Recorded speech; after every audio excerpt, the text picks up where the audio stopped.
Halo teman-teman, Assalamualaikum warahmatullahi wabarakatuh.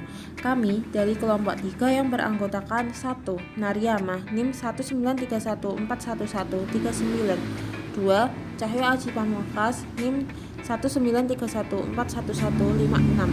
dan 3. Nikmatus Sholihah NIM 193141163. Di sini kita akan berdiskusi dengan judul konsep negara. Selamat menyaksikan.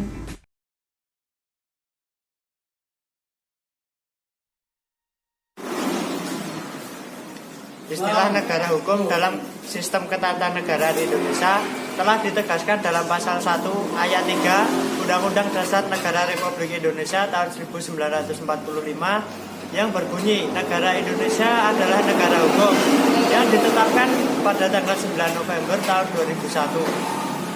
Rumusan seperti ini juga terdapat dalam Konstitusi RIS tahun 1949 dan UUDS tahun 1950. Secara umum, negara hukum seperti Indonesia memberikan seluruh kepercayaan kepada kuasa negara yang berproses melalui hukum yang dianggap baik dan sifatnya adil bagi seluruh bagian negara, mulai dari rakyat hingga pihak pemerintah yang memiliki jabatan di kekuasaan negara.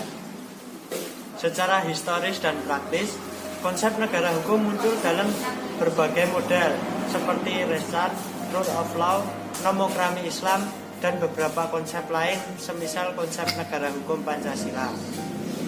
Negara hukum yang diimplementasikan di Indonesia pada prinsipnya bersumber pada nilai-nilai Pancasila. Negara hukum Indonesia memiliki ciri khas Indonesia karena Pancasila harus diangkat sebagai dasar pokok dan sumber hukum. Maka negara hukum Indonesia dapat pula dinamakan negara hukum Pancasila.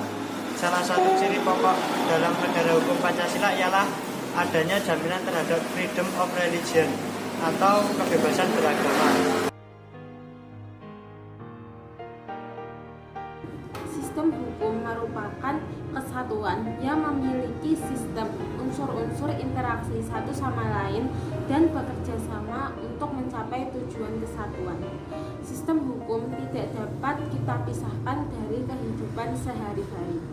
Di antara banyaknya sistem hukum di dunia ini, kita akan mempelajari dua sistem hukum, yaitu sistem hukum Eropa kontinental dan sistem hukum Anglo-Sakson.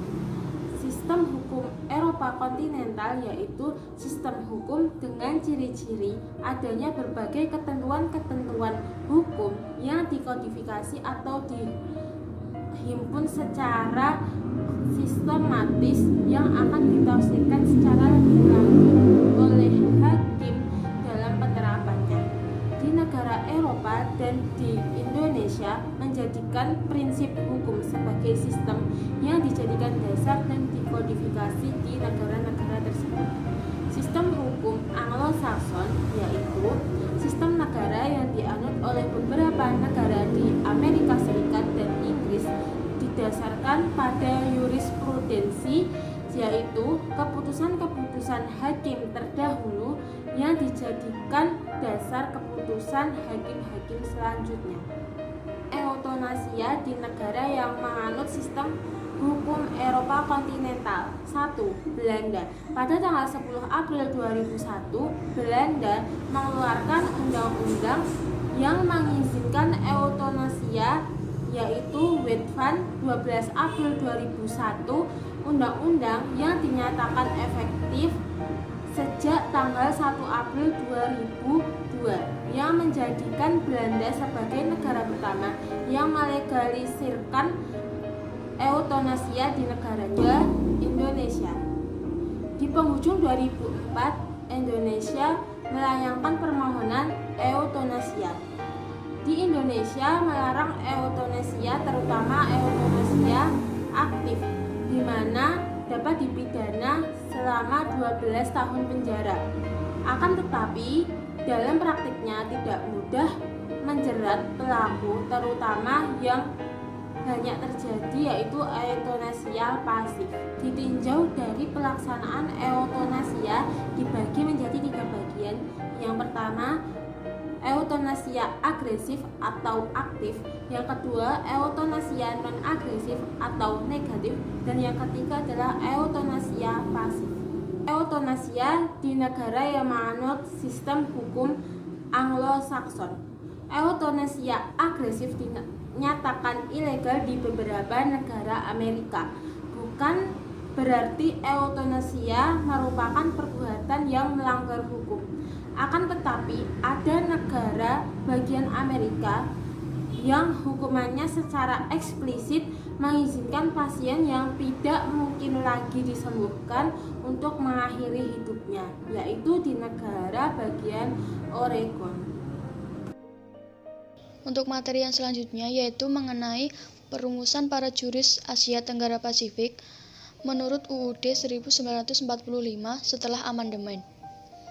Para ahli hukum Asia Tenggara dan Pasifik yang tergabung dalam International Commission of Jurists dalam konferensi di Bangkok tahun 1965 memberikan rumusan baru tentang ciri-ciri pemerintahan demokrasi di bawah rule of law, yaitu yang pertama, perlindungan konstitusional dalam arti bahwa konstitusi selain daripada menjamin hak-hak individu harus menentukan pula arah prosedur untuk memperoleh perlindungan atas hak-hak yang dijamin. Yang kedua yaitu badan kehakiman. Ketiga, kebebasan untuk menyatakan pendapat. Yang keempat, pemilihan umum yang bebas. Yang kelima, membebaskan untuk berorganisasi dan berpendapat. Beroposisi. Yang keenam yaitu pendidikan COVID atau kewarganegaraan.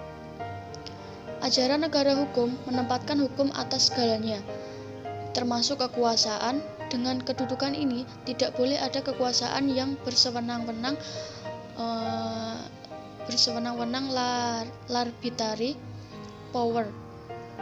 Tunduk kepada hukum mengandung pengertian pembatasan kekuasaan seperti hanya ajaran pemisahan kekuasaan atau pembagian kekuasaan. Karena itu, ajaran negara berdasarkan hak hukum memuat unsur pemisahan atau pembagian kekuasaan. Pokok-pokok sistem pemerintahan negara Indonesia menutut Undang-Undang Dasar 1945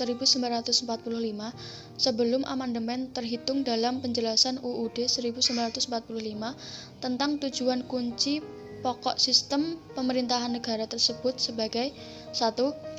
Indonesia adalah negara yang berdasarkan atas hukum. 2. Kekuasaan negara yang tertinggi di tangan Majelis Permusyawaratan Rakyat yang selanjutnya disebut MPR. Yang kedua yaitu sistem konstitusional. Yang ketiga, Presiden tidak bertanggung jawab kepada DPR. Yang kelima, Presiden adalah penyelenggara pemerintah negara yang tertinggi di bawah MPR. Yang keenam, Menteri Negara adalah pembantu Presiden. Menteri Negara tidak bertanggung jawab kepada DPR.